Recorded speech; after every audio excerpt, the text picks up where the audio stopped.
You wear a lot of different hats. You're a speaker, a podcaster, a father. You used to be a trainer. You're a problem solver. But I think there's one thing that really encapsulate all of that, and that's you're a creator at your core. hmm Where does that love for creating come from for you? Um, I think it's just the satisfaction of having an idea and having that become a real thing in real life. Like that's just a very satisfying thing to me. It always has been.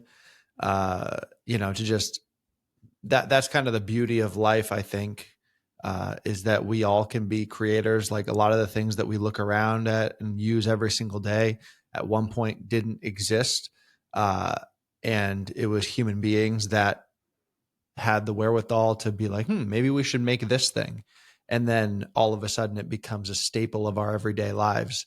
And so whether that thing is, a utility that we use every day or it's a piece of content that you enjoy, I think there's something very beautiful about the process of creation. And so to me, that's something that's been very, a big part of my life ever since I was very, very young. Just making things, whether it's whether it's profitable or interesting to other people, or it's just fun for you to do. Uh, that whole process is something that has just fascinated me for a very very long time. You've talked about right there your creativity as a kid, and I think what I love most about your creativity as a kid is the diversity of that creation, whether it was your skits that you would put on YouTube and creating characters like Neil the Nerd, or your vlog channel like Vlog Day Oh 2010, wow. or creating your music album Flight. Wow. Very, very diverse creation.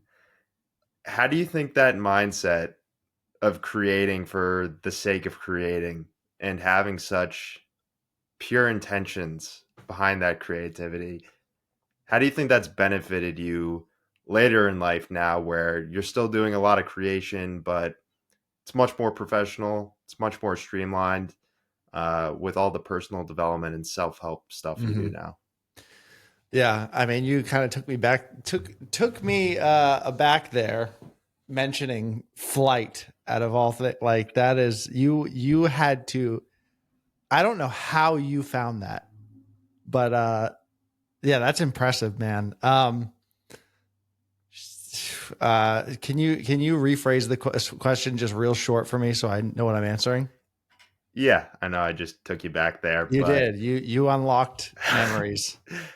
like I said, just very diverse creativity. It's not Yeah. like when you were a kid, you were just Yep. Yep. focused Yep. on like, I am going to be a YouTuber. It was like Yeah. you just had this love for creativity. And now that you do creative stuff now as a professional and as an adult, but it's much Right. more streamlined Right. and much more like you have a plan. How did that creativity as a kid and sort of just that having that love for creativity, how does that help you now as an adult where it's much more professional? Yeah, I mean, honestly, like I wouldn't, even though the moniker of creator is kind of attributed to me and other people who make content, uh, I don't view it the same way that I viewed like making those skits or making music or anything like that. Uh, that was just that was just much more for the love of the game, for the love of the craft, like just you know, my friend and I deciding to make rap characters, just to because we had so the backstory that I've never talked about this because nobody's ever brought it up. Um, my friend and I, we grew up in a very small town of like 9,000 people, and there are there's these guys in that town. It's like very like not white trash, but like there's definitely some of those guys that like were trying to make it out the hood, even though it was like a 99% white middle class town. And it was just very silly. So we kind of made these characters to make fun of them. And we took the joke way too far. Like we had a whole studio album. We did a live show. Like it was a joke that was taken way too far. But yeah, so that was just fun. That's just, wouldn't it be funny if, or wouldn't it be cool if? Whereas the stuff that I do now is much more directed at a problem. So the skill that I've developed in creating content has been a byproduct of the process of just having fun. And now I'm utilizing that skill that I developed just by having fun towards something. So it's much less creative than it is, just looking at the skill sets that I currently possess and seeing how I can utilize that to solve a problem. You mentioned the town that you grew up in, and Mm-hmm. that's another big theme I think of your childhood is that you moved around a lot. Yep. You were born in Beverly, Massachusetts. Then you moved to Rhode Island, and then where you really grew up was in Vermont. Then the next move, which I think is really interesting, is that you moved back to Massachusetts. What was your desire for wanting to move back to Massachusetts at 16 to live with your grandparents and go to Newburyport High School? Um, so yeah, I mean, it was kind of twofold, right? Like I, I never really had a place in the town that I grew up in. I had one or two friends that I was real close with and still am close with. But aside from that, like I never really had like a group of people that I could identify with. I was not a social outcast necessarily. Like I got along with those people, but I never felt at home with those people. And so, it was just kind of like a desire to find a home, just to find and like my upbringing was fine. Like both my parents are, they're married. They're great parents. Like there's no like escaping a abusive household or anything like that. It was just, kind of being, just not having a place, not really knowing who I am or who I belong, where I belong or anything like that. And it was just like, well, maybe let's try this. And for some reason, my parents were like, okay, maybe they just wanted to get rid of me. But um, yeah, I mean, the other side of it was that I happened to be dating a girl at the time who was 2 years older than me. I was a sophomore in high school. She had just graduated and went to Boston University. So, uh, there was that added incentive for me to go down there to be, to maintain that relationship that subsequently did not work out. You quickly rerouted back to Vermont to finish high school and then Yeah, I mean, there's nothing because if you're a new kid at a school, right? If and you're like a freshman or you're in middle school, like that's pretty easy to adjust to. But I was going in my junior year, so everything's already established at that point. Like everybody knows everybody. The groups are kind of established, and then you walk in as an outsider, especially one that doesn't have the strongest social skills, and didn't really want to put themselves out there and didn't really know how to put themselves out there because my entire life I felt like I've needed to play a character. And what I mean by that is like, you're either like not, and this is kind of simplifying it or maybe like, uh, cartoonizing it, but like, you're either like an athlete or you're like one of the video game guys or an anime kid, or like you kind of fall into one of those categories. And for me, I just like I'm a very curious person and I've kind of taken an interest in everything, like except anime. I don't like anime, but like I played video games and I made stupid YouTube videos that everyone would eventually find. Uh and I played basketball, and I was interested in, a litany of different things. And so I feel like I never really had a character to play. Like everyone else was kind of, playing their character. They were being the athlete jock, or they were being the anime weirdo. And I I was just a guy who just like, I think that's cool. I don't think that's cool. Uh,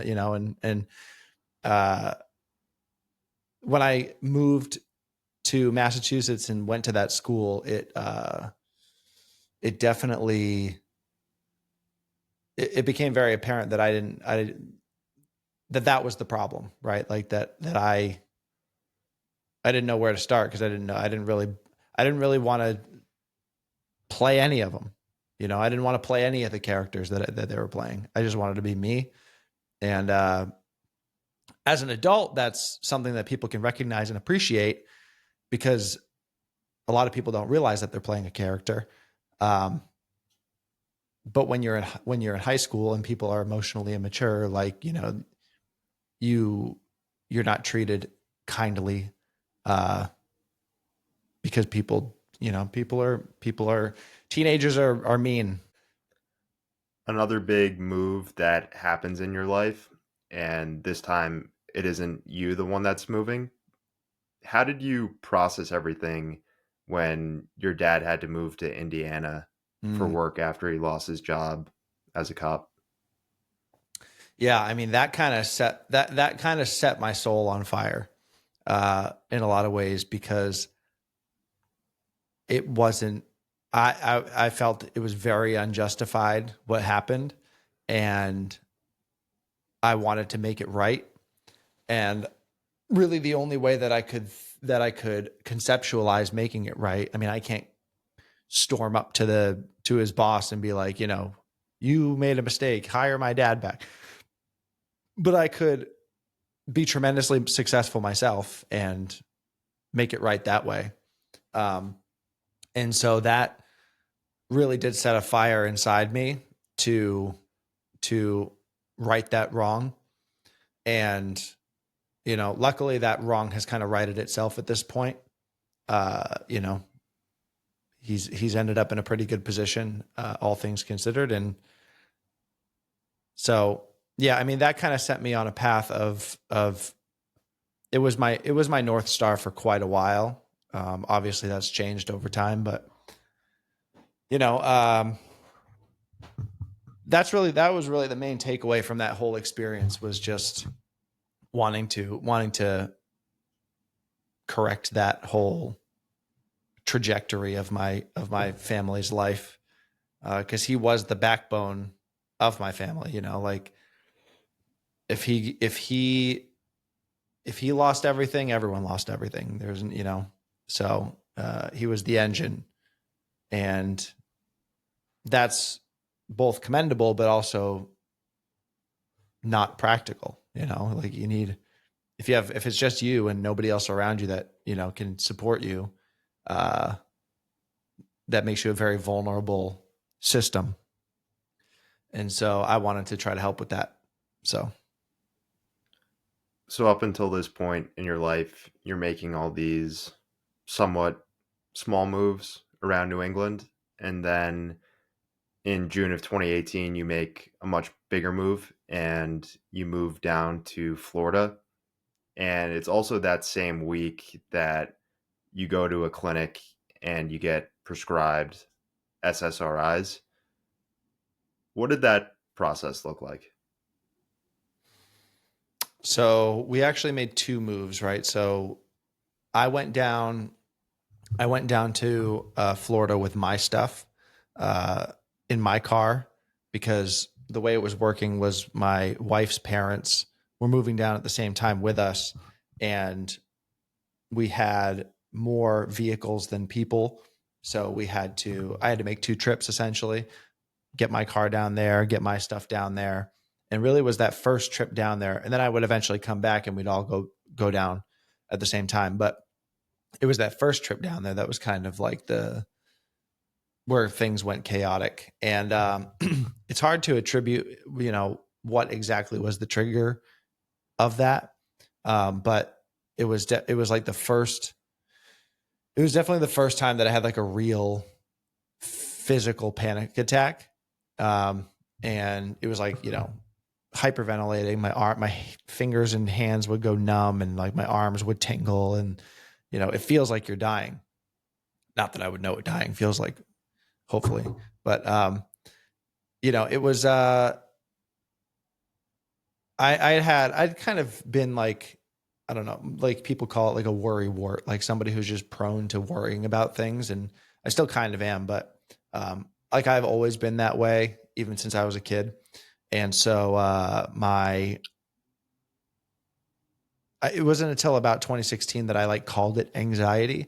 And then I kind of had this theory that like once you give it a name and you start like you tell yourself that you have anxiety is when like you really do start to have anxiety, because you kind of concede to it in a way, and you surrender to it in a way.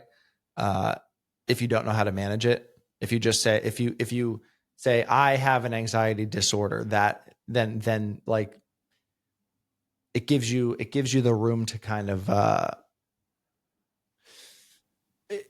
and that's not a crutch. It's not like a excuse, but it gives you the wiggle room to be like, oh well, the reason that I have these feelings is because I have anxiety, and it's because I have anxiety, and that's just the way it is.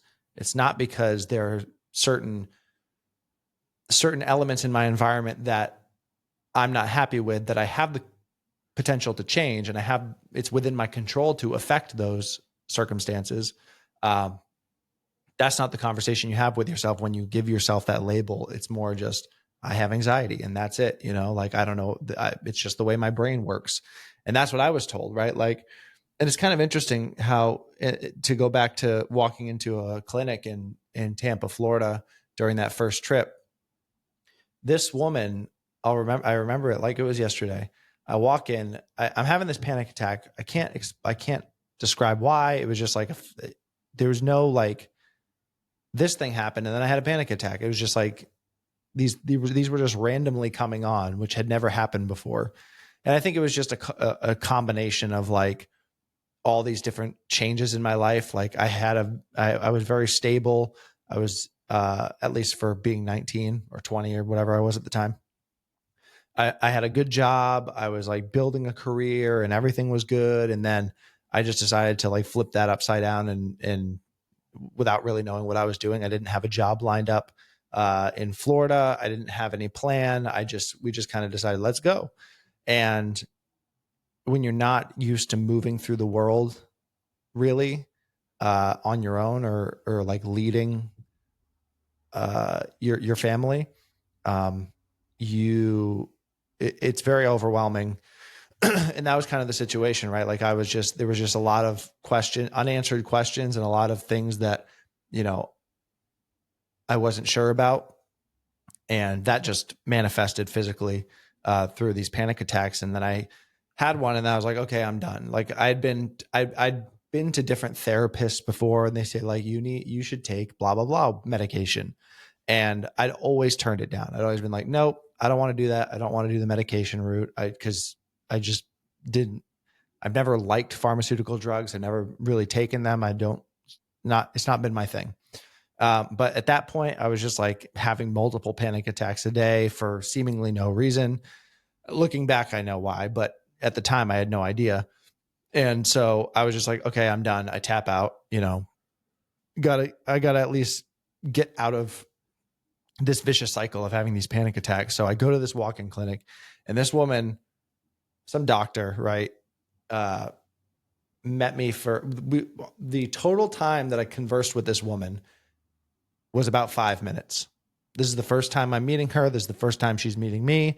We talked for 5 minutes, and she decided that I have a chemical imbalance in my brain, and that I need to take sertraline, which is a SSRI, and this other drug that was like kind of like an emergency, like if you're having a panic attack, take this, it'll calm you down, like kind of Xanax, but like not the same thing.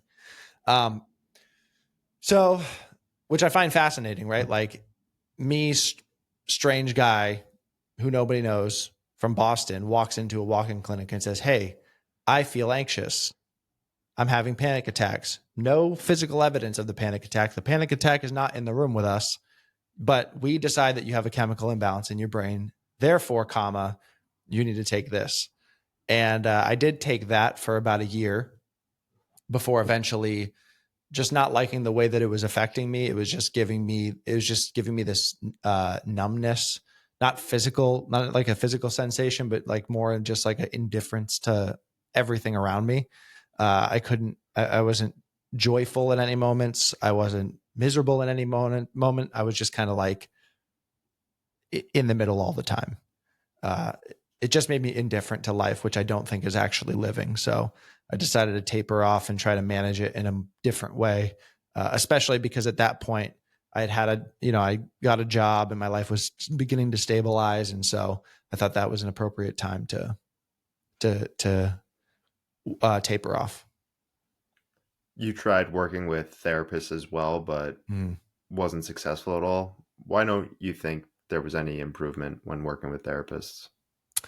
I think there was, so I went to, I think 4 or 5 different therapists, 3 in Boston, 2 here. And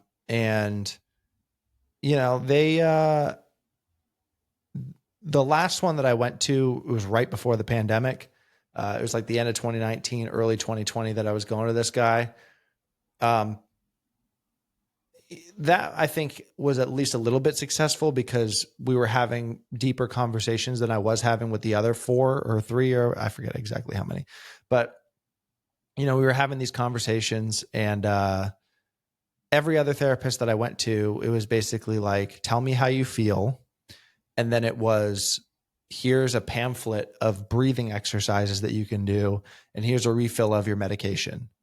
And I'm like, you're not helping me. You're not helping me figure out why any of this is happening, because this is very clearly not normal. I look around and nobody else that I know personally is having panic attacks on a regular basis. They're just not experiencing the same thing I'm experiencing. They don't feel the same thing that I feel. They don't understand the way that I feel. So just judging based on that, the average person that I'm interacting with does not feel this way, and I do. That means it's not normal. So maybe we should try to figure that out. And it wasn't until the last time that I had switched therapists where I called this guy, and I said on the phone, I'm like before I even walked in there, I'm like, before I walk in, I want to make sure that I'm not wasting my time.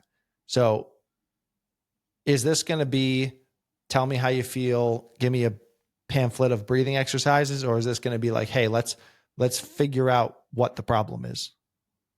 And he said, it's going to be, let's figure out what the problem is. And so I went to this guy, and it did certainly help. Like, there were some things that we identified, like just instability in terms of like my career that I was insecure about, because when I had just gotten out of high school, I got a job as a trainer teaching boxing. And then I went into marketing right after that. So I was like steadily increasing my career over the course of a few years, just out of high school, making pretty decent money. And then I kind of had an ego about it, not brazenly, not like outwardly projecting that to people like, oh, I'm the man. But like internally, I was like, I felt good about myself for having achieved those things. And then I moved to Florida, and then whoever I thought I was, I realized people don't care. And that made me insecure in a lot of ways. And that's one of the things that like we talked about during those sessions. So like that was productive. So it wasn't, I'm not against therapy per se, as a whole, but certainly it's very hit or miss. Like you'll find somebody, I think for every 10 therapists you go to, there might be 1 or 2 that actually care about digging into the problem and aren't just sitting there waiting for you to stop talking so that they can bill you and go on to the next person. So yeah, I mean, that last guy was pretty good, but I think the biggest discoveries that I've made about myself have not been in the walls of a therapist's office. They've been more so through, self reflection and personal suffering, I would say.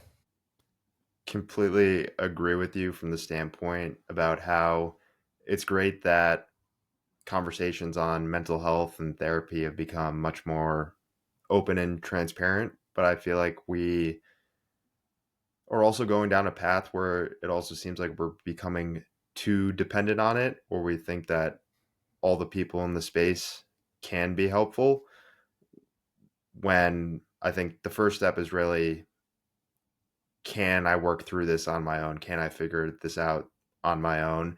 Because, like you said, that self reflection in those times of solitude, I think where you have personal insights, I think that's where your true power and confidence is built, rather than potentially talking about that with someone else. And there are definitely people who will need therapy and to sift through things, but I think the first step is, can I do this by my own?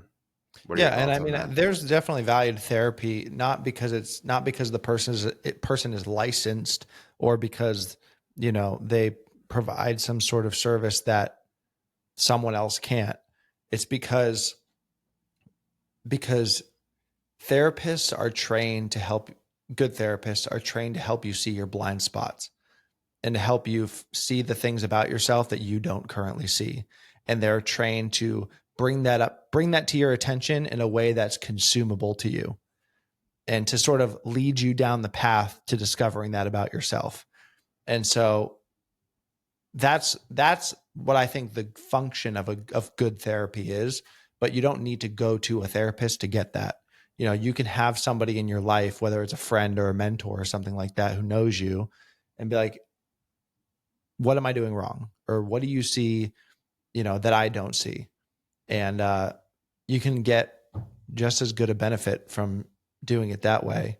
Um, now if you're off the deep end, schizophrenic, and have a legitimate mental health disorder, then certainly go to somebody who is trained. But if you are just feeling a little off and you feel anxious or you're feeling down, like um, maybe it's not a problem with your brain and maybe it's something that you're just not seeing that needs to be brought to your attention. Completely agree. So, up until this point in your life, the medication really doesn't help. You go emotionally numb, like you said. For the most part, therapy didn't help, or there were more bad therapists than good. And you turned to weed for the purpose of trying to help with your anxiety. How did that impact the relationship with yourself? It helped in some ways and it hurt myself in more ways. So it definitely helped my anxiety, I would say, depending on how much I smoked, because if you've ever smoked weed, there's a certain threshold um, where I call you go into the shadow realm, where if you do too much, you end up paranoid and you can like you become so aware of your bodily sensations that you can, I swear to God, you can feel your blood flowing through your veins. It is the weirdest sensation in the world and it freaks me out. So if I don't do that, then it's usually a pretty positive experience in terms of quelling my anxiety. But there's a lot of negatives that come with that, because with that comfort comes the inclination and the incentive to continue doing it more often. And so that's kind of what happened, where I liked it. I liked it a lot. I still like it a lot. I haven't smoked in 3 years now, over 3 years, but I know I still like it. Um, it just makes you feel good. And so from that perspective, it did help my whatever was going on in my head, but it took over my life in a way. I went from when I first started smoking, It was really just to help the anxiety because I didn't want to do the medication. So I was like, okay, well, I don't want to do medication. This therapy thing is not going super well. And so it was suggested to me like, hey, why don't you try weed for anxiety? That's what I do, or that's what, my this friend does. And so I was like, okay, I mean, I'm pretty desperate at this point, so let me give it a try. And it did a good job of that. But the problem is it went from just something that I did when I felt anxious to, let me do it after, like right when I go to bed too. I'll smoke when I'm anxious and to help me go to bed. Then it went from that to, well, let me just smoke when I get home because like I'm not really doing anything. So, I'm at that time I was playing Fortnite a lot because it was like 2018. So I was like, let me hop on Fortnite and just make it a little more fun. Why not? And then it just kept going from there to where it was like, let me wake up at 5 a.m. to take a piss. I'm gonna smoke some weed while like before I take a piss, and then I'm gonna go back to sleep because going to sleep high is better than going to sleep sober. So I was just smoking because I was conscious and awake at that point, which at that point you've gone way overboard, and I became a weed guy. Um, if you know any of these people that are like weed guys, like what I'm talking about. An event like it's like CrossFit, where like if you do it, it just becomes part of your personality, and so yeah, that's kind of, and then on top of that, it it became like my priority in a way. Like I would make sure that I had money to buy weed instead of paying my car. Like it definitely hurt me in that way. And it absolutely did hurt my motivation and my what's the word I'm looking for? It's the like my desire, like my desire to achieve, my ambition. That's the word I was thinking of. It definitely took a toll on my ambition. I didn't care about uh becoming monumentally successful anymore. I was just like, cool. I'm like, I'm high, I'm playing video games, I'm chilling, I'm good. I don't need anything else. Um, so that had a butterfly effect, obviously, because I'm not working nearly as hard as I should be as a 21, 22, 23 year old. And also the munchies. So I gained a lot of weight smoking weed. So yeah, I mean, it definitely, it started out as something that was intentional and meant to solve a specific problem, and it did that. But I just took it way too far, to the point where it wasn't. It was the cure was more damaging than the problem. What landed me where I'm at is not necessarily what was instilled in me as a child, but rather the abandonment of those things. You've said that your dad is very faith based, values based, strong work ethic, but you said that people would also tell you that that type of lifestyle in person was weird and toxic, which led you to feeling like you should be moving in the opposite direction of that, or you believe that manhood would be found in an opposite direction. Why do you think those people were telling you that, and why do you think you bought into it? Um, I think it's just because the people around me that were telling me that were very like very not touchy feely, but just like it rubbed them the wrong way. And if you don't, if you're, it's very hard to understand the perspective of someone like my father, unless you're either in his shoes or you've like had a deep conversation with him about it. And I think that it's hard because a lot of the people that were telling me these things were largely women. And, it's hard for like, it's hard for it's hard for men and women to understand the unique experiences of each other. And it's I think that I think that's really the root cause of the problem, of that dynamic, right? Like, though, like they just don't, they just can't relate to the position that someone like my father's in, because they're just not in it, right? Like, they're not responsible for a family. Either the person that's telling me this is not they have children, but they're not the primary, you know, provider and protector of the family, or they don't have kids, or they don't have a family, and they're just a single person that's, you know, making money and doing their thing. It's like, it's easy for you to say that you don't agree with that, with the way that my father operates, because you're not in his shoes.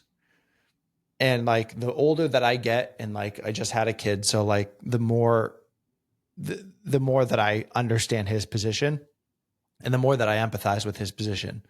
And it is, at least in some part genetic, in terms of like, because what we're talking about here basically is the fact that like, my father is very stoic, he's very unemotional, he's very logical about things, he doesn't get his feelings involved in any of the decisions that he makes. you know he just does what he does. He's very routine, very regimented, not super big into like social events and family events, which I there are some parts of that I disagree with. I think you have to be engaged with the family and, maintain those relationships. I think that's important, but in large part, um, you know, uh, people told me that, he just he operated weird, because he wasn't a perpetual consumer, and he doesn't care about the things that most people care about. He doesn't care about what's on TV. He doesn't care about what's going on in pop culture. He doesn't care about, having nice shoes. He doesn't care about anything but getting his exercise in, working hard, and providing a life for his family, and going to church. Like, that's my father. And to most people, like, if you look around at society, that goes against the grain a lot, because it's society is very materialistic, very shallow, very interested in like gossip and what goes on with other people. And yeah, he's just not interested in any of that. And I'm not either, but I've always felt like the pressure to be interested in those things, like you're weird, or you're socially outcasted, because you know you don't have a certain you don't care about certain things, like. And it is difficult to interact with people a lot, especially because I've leaned into this now, like, having been like, oh, like, you guys care about things that don't matter, and like, my dad's kind of a little more right than you guys. um and now I've kind of leaned into that a lot more, and it does make it hard to interact with people, because they just care about things that I don't care about. I don't care about the football game. I don't care about, like, just the stuff, like the what what everyone talks about. The way that I describe it is like, people, like, the typical dinner conversation with people is, let's take what everyone else is up to, or like something that we can consume, and put it on the table to discuss. What did you think about that food? What did you think about that movie? What did you think about that show? What do you think about this product? That product? Have you tried this product? It's just like the analysis and the conversating over things that have nothing to do with you, like, that have no importance to your life whatsoever. And my dad was the only person that I'd ever met up to that point that really didn't participate in that, until, you know I got out in the world. And then I find that all the successful people that I respect and look up to also don't care about those things. So yeah, I don't know if that answered your question. That was quite a monologue, but It definitely does. And the one thing I would say is I think my dad would get along very well with your dad.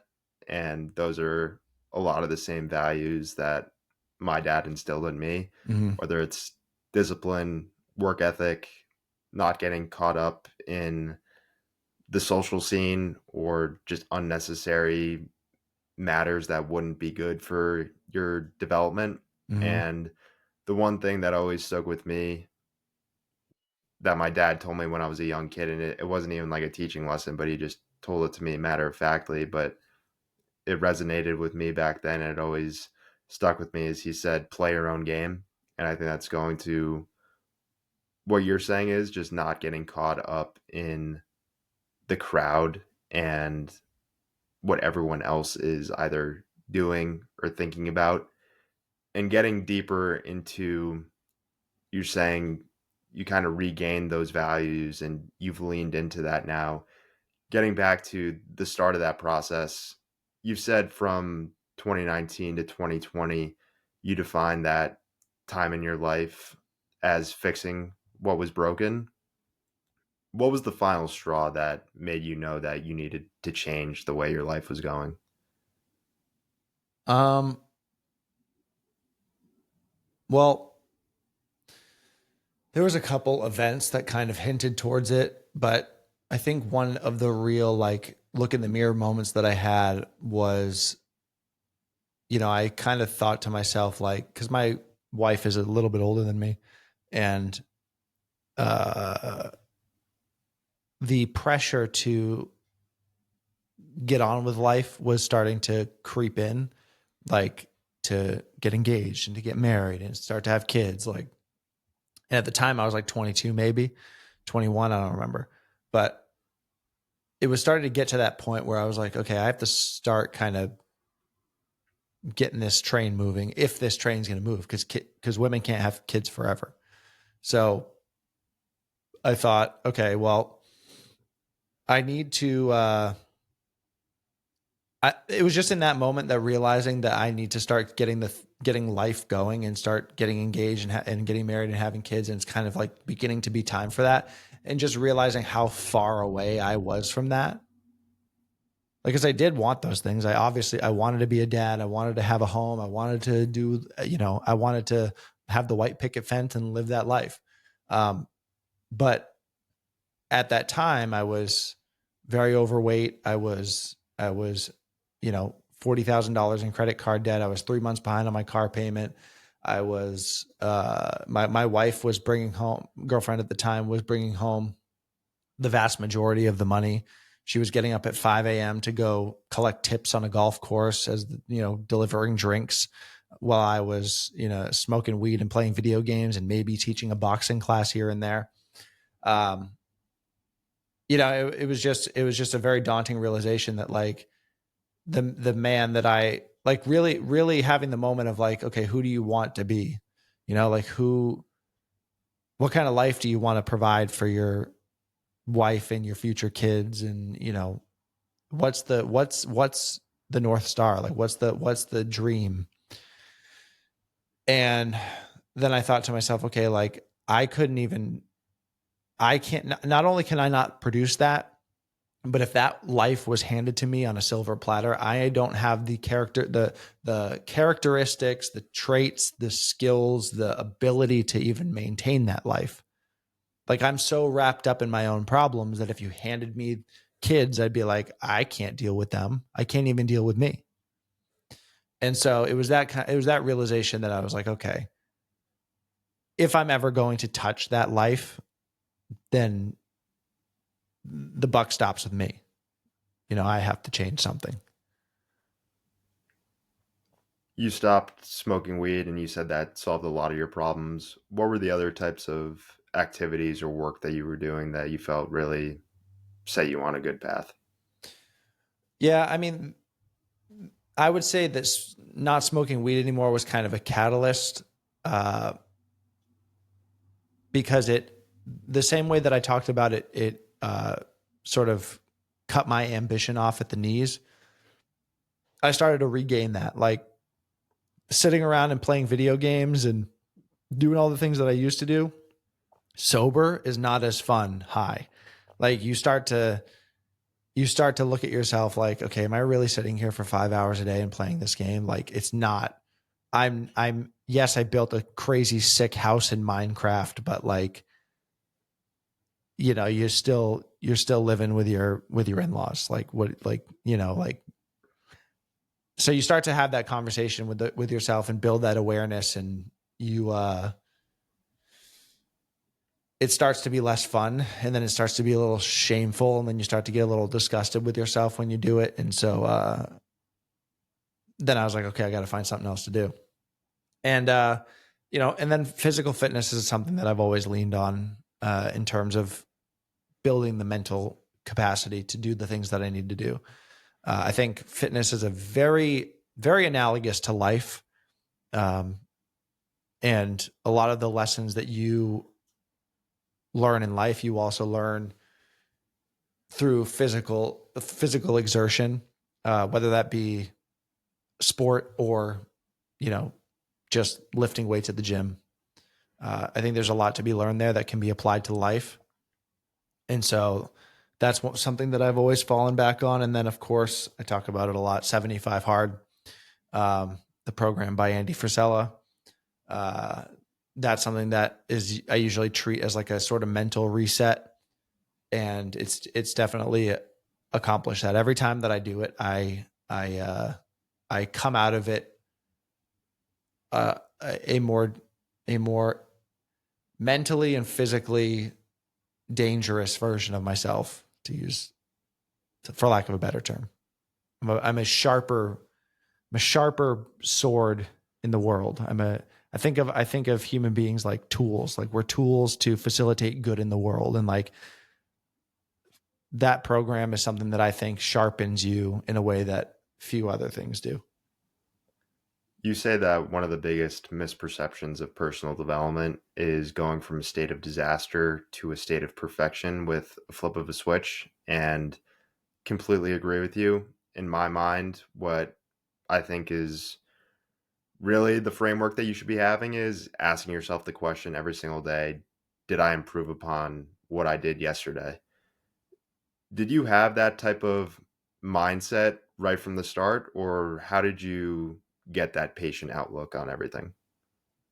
I mean, I still fight it every day. Like that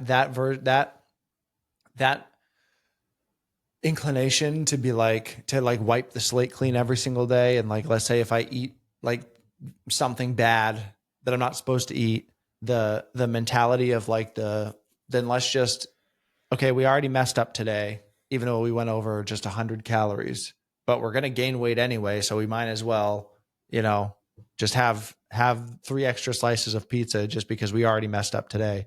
And then tomorrow we're going to be perfect. We're going to get our shit together. It's going to be like that. I still have that mentality a lot that I have to fight against. And so no, like, initially I mean, I say initially, but it's still, I still fight it.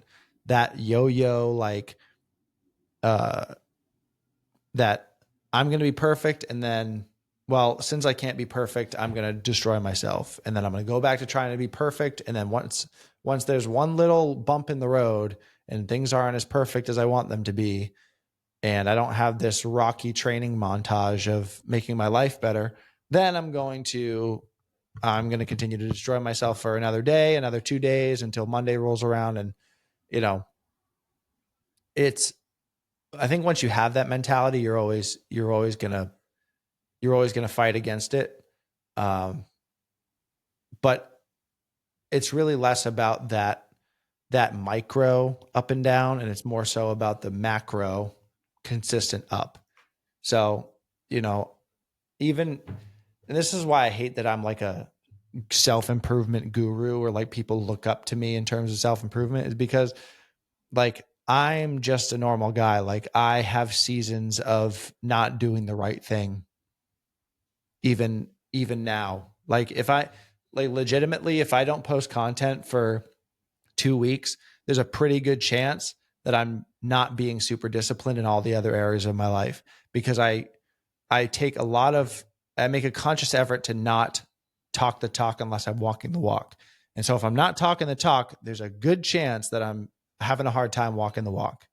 And that's that's just the way it is. It's never a linear journey. Uh, you're certainly never going to go from a state of disaster to a state of perfection.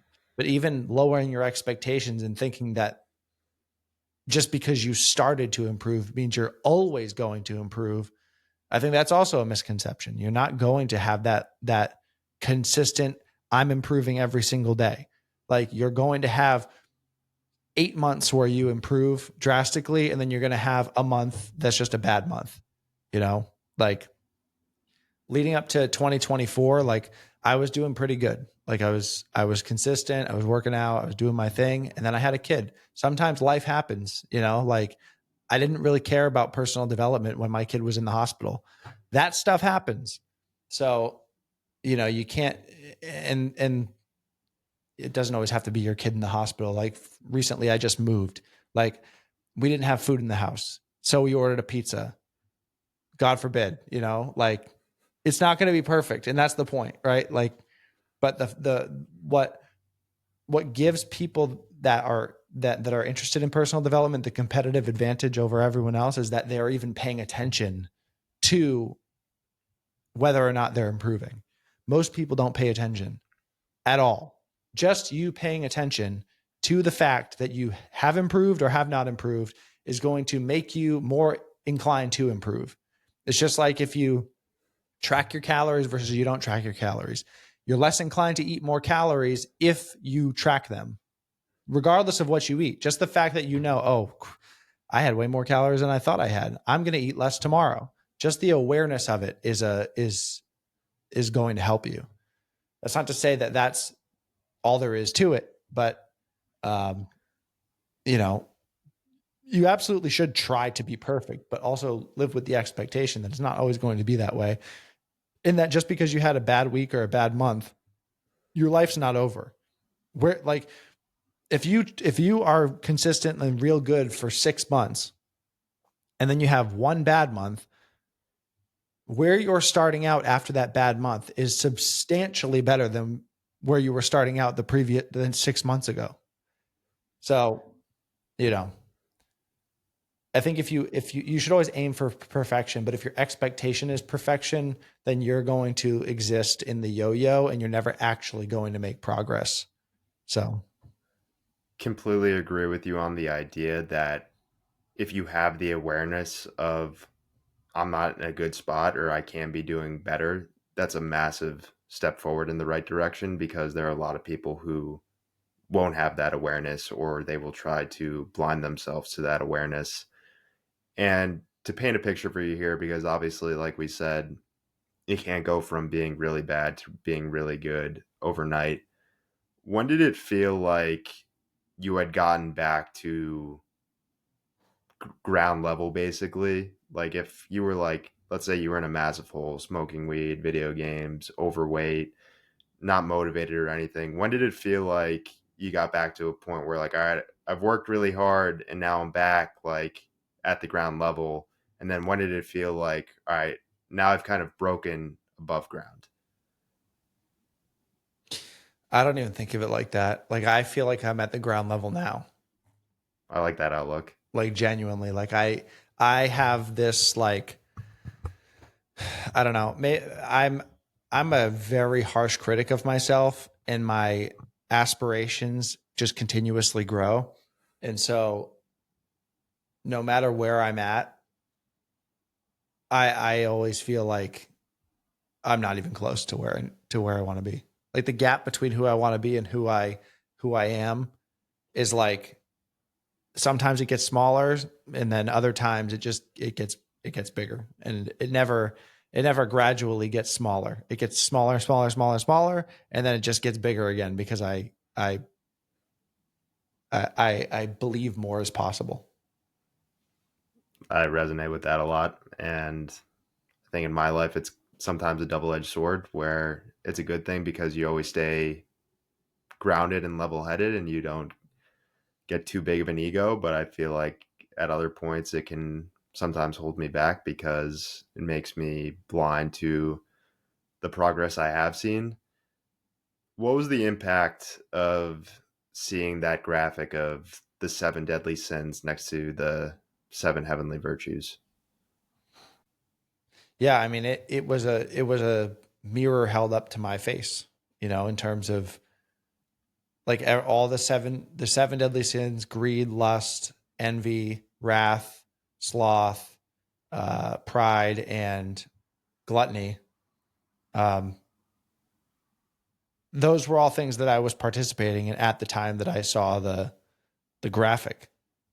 And so I was less focused on like the seven heavenly virtues, and because like who really knows what temperance means.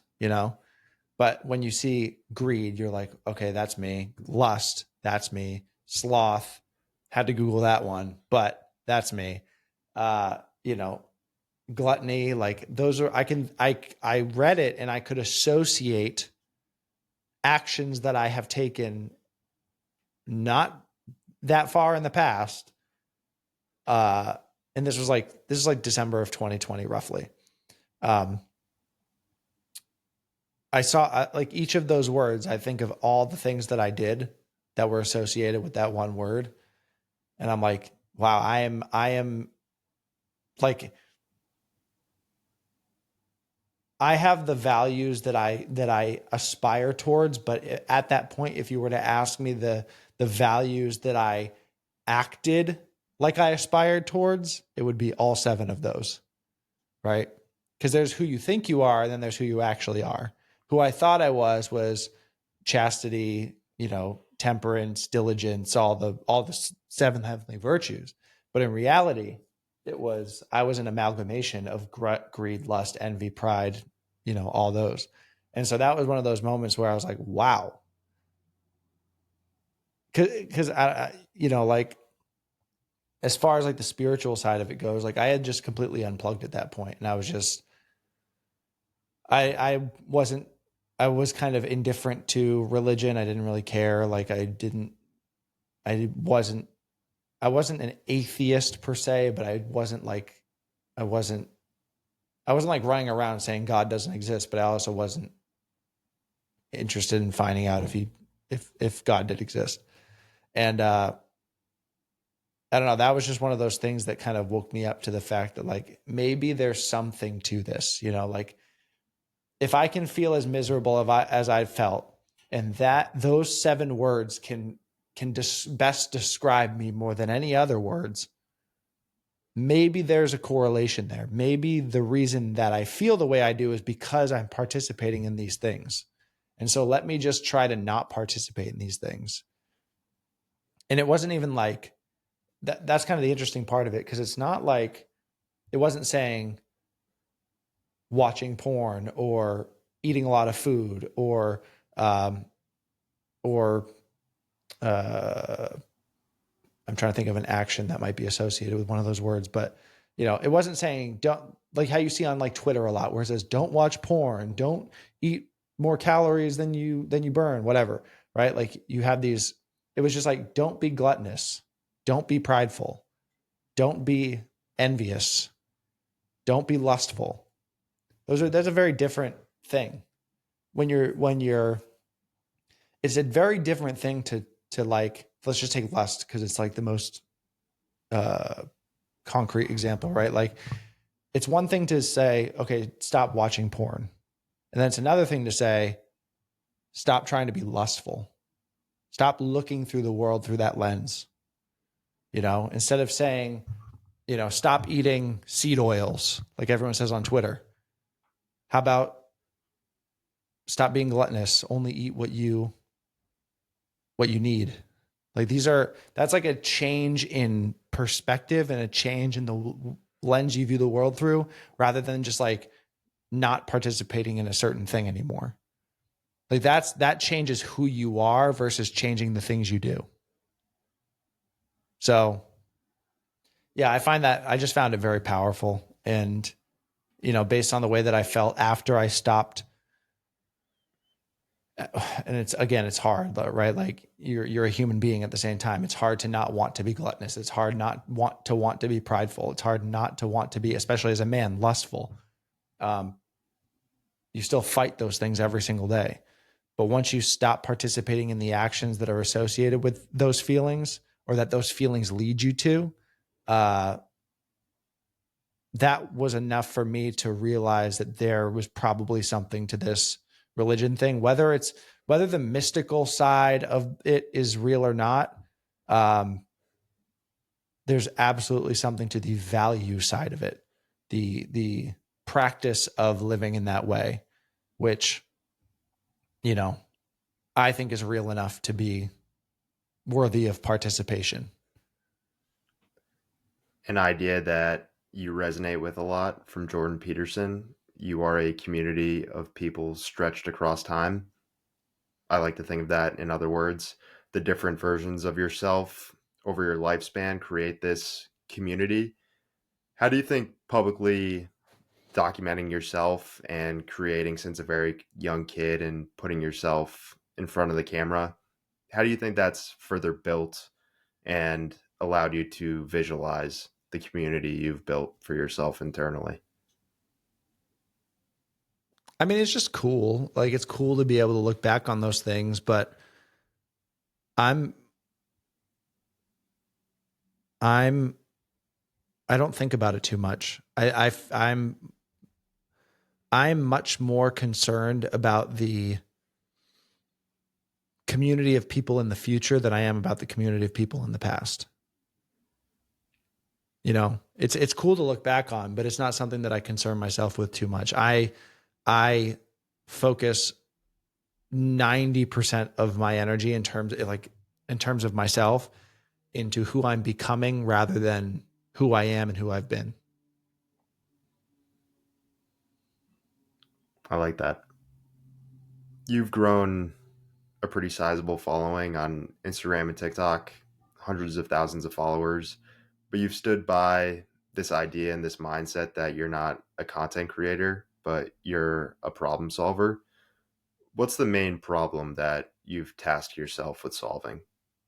That's hard. It's not one problem. I just I just think that people are kind of like how we talked about with the difference between like my father and some of the other people that I'm close to. Like, I just think people are focused on the wrong stuff. I think people are focused on things that don't matter whatsoever, and it creates a butterfly effect where society isn't even real. And I know that sounds weird, but like the if all we're focused on is like media and entertainment and food and movies and shows and like tech and all these things, like those are not those are not important to the future of a civilization at all. Like, they're not. Marvel movies are not the reason are not how we got here. You know, and this is kind of the double-edged sword of being a content creator and like saying things on the internet is like we don't the number one career that kids should be aspiring towards is not should not be content creator. It's not important. What I do, yes, it helps people, but it is not. If I fell off the face of the earth, if every single personal development influencer fell off the face of the earth, nobody would bat an eye. Nobody cares at the end of the day. The only reason you even pay attention to me is because an algorithm decides that I show up on your phone. That's the only way. If I stop making content for a month, unless you know me personally, you would forget I exist. It's not that important. And what's really important is stuff that keeps us alive. Stuff like plumbing and farming and medicine and like stuff that actually matters. And that's not to say that everyone should drop what they're doing and go become a plumber, but like it's just a commentary on the notion that people people lack because we live in this modern first world bubble, and like everyone that's currently alive has always lived in that modern first world bubble. You know, some more modern than others, obviously. Like my little sister doesn't know what life is like without the internet. She doesn't know what life is like without social media. Has no idea. And the that creates a certain type of civilization. You know, when what people care about most is the points that they score on screens, meaning like how many followers they have, how many likes they have, as if that actually matters. Like I don't know. Like when I first started making content, and this might be a little bit of a tangent, but when I first started making and I mean like personal development content. I've always been making content just because it's a hobby, just because it's fun. When I started gaining followers and like started having a real thing, I definitely thought that I like made it, you know? I definitely thought that I was like the man because I had gained, I think it was like 250,000 followers on TikTok in like a couple months. Um, and like I thought I was the man. And then like you meet other people who are in this space and I don't know, you just get around and you talk to people and you talk to people who do actually important things. And I don't know, it just shifted my perspective from like, wow, this is awesome. I'm a content creator. I'm an influencer. I have 100,000 followers on TikTok to it doesn't even matter. Like it doesn't matter at all. Like the followers that I have, it it's cool because a lot of people follow me and like I can try to help people and I can try to do good things through my platform. And I think that's the point of having the platform. But as far as like my own self satisfaction, I get no satisfaction out of it anymore.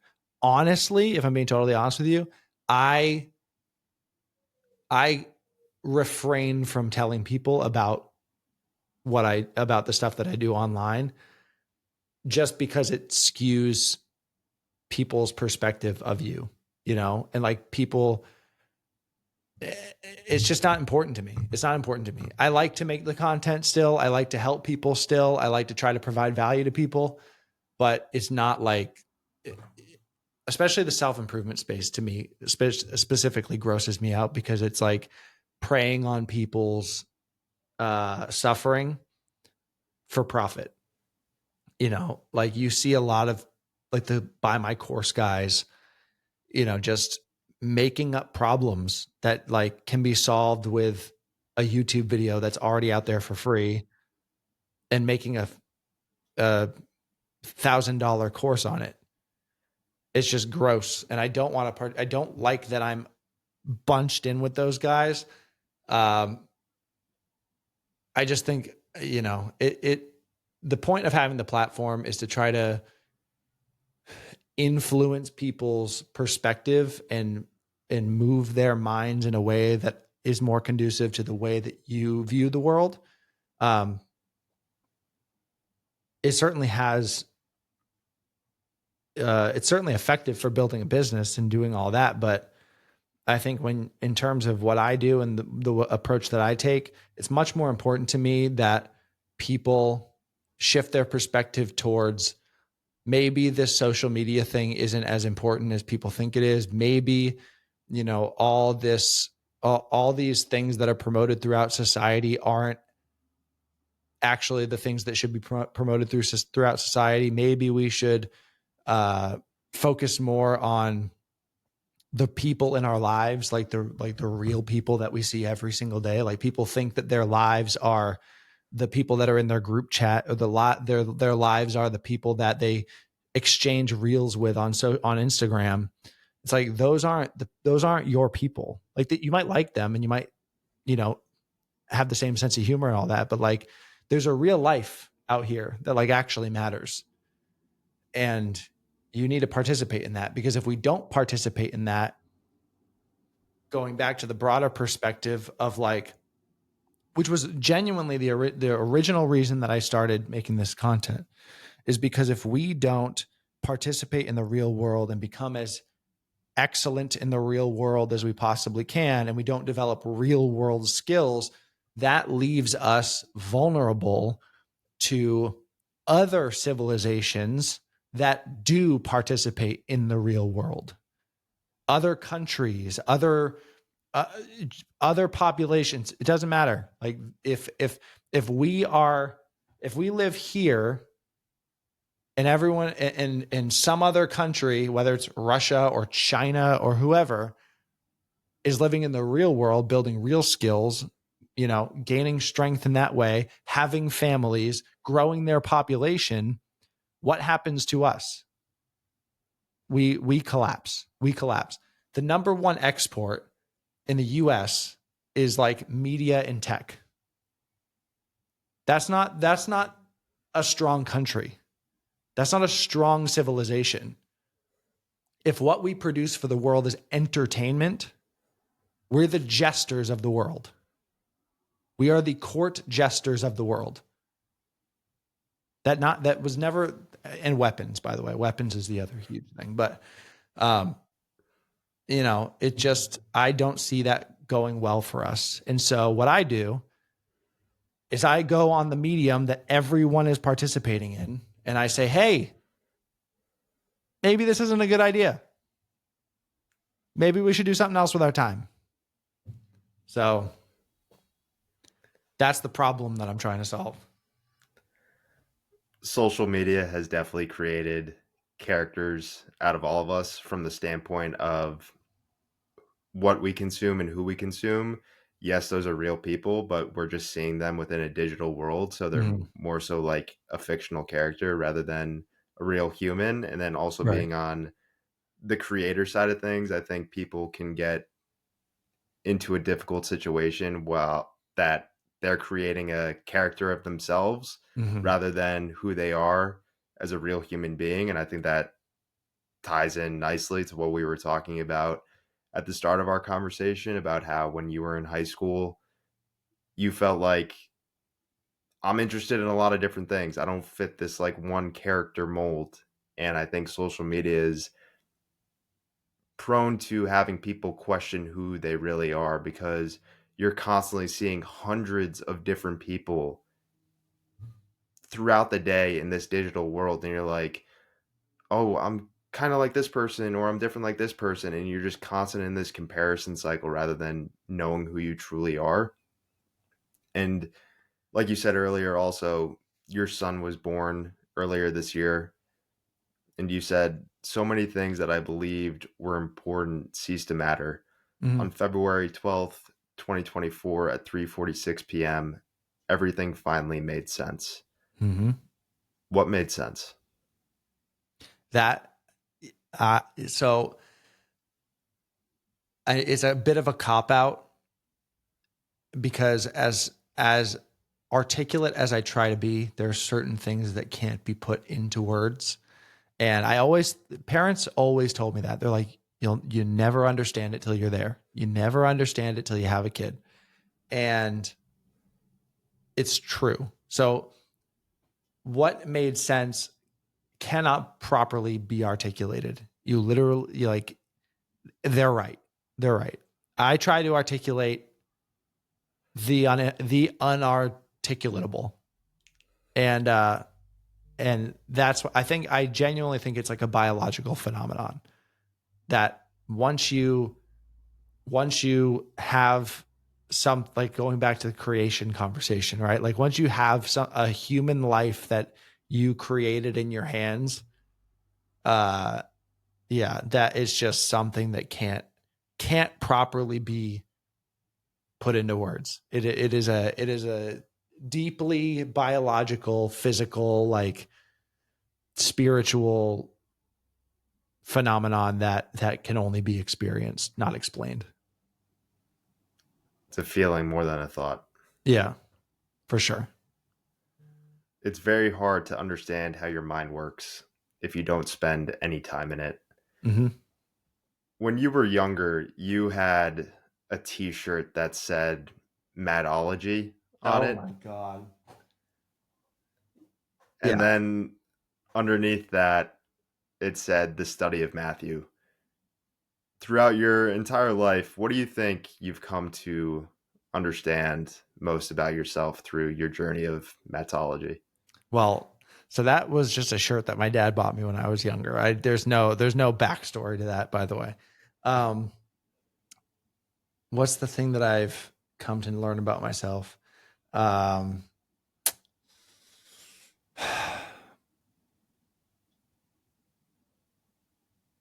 I really have to think about that. Like the, I don't know. I think I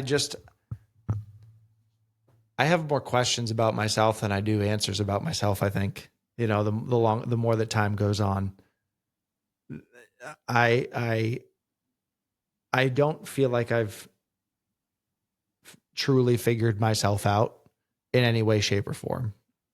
Like the more, and I think that's the point, right? Like if you're really trying to advance yourself and you're really trying to be uncomfortable and put yourself in positions to grow, you're always going to have more questions than answers. And I think that if I stopped trying to push myself and try to make myself uncomfortable and put myself in new situations, like I would have an answer to that question. But I do put myself in those situations where I don't know how I'll react. I don't know how I'll perform. I don't know what I'm doing. And it makes me, it continuously makes me question things that I thought I knew about myself. So, even the things that I have learned, when I take that characteristic that I think I have and put it in a new scenario, I question that if I even have that. It's like, let's say you think you're mentally tough. I think I'm mentally tough because I can run, you know, uh, a marathon, right? And then you get in a cage with an MMA fighter and you're like, oh, I want to quit real bad. Like maybe I'm not like mentally bulletproof like I thought I was, you know? And that can be, you can interchange any character trait and throw it in there, you know, whether it's discipline or courage or uh, anything. If you're doing it right, you're constantly questioning what you're actually made of. So, and that is certainly true with me. The only times that I'm sure about myself is when I'm not trying. Matt, thoroughly enjoyed the conversation. Where can people go to connect with you and support all the work that you do? At not Matt Graham on every platform. Really great having you on the show. Thanks for having me.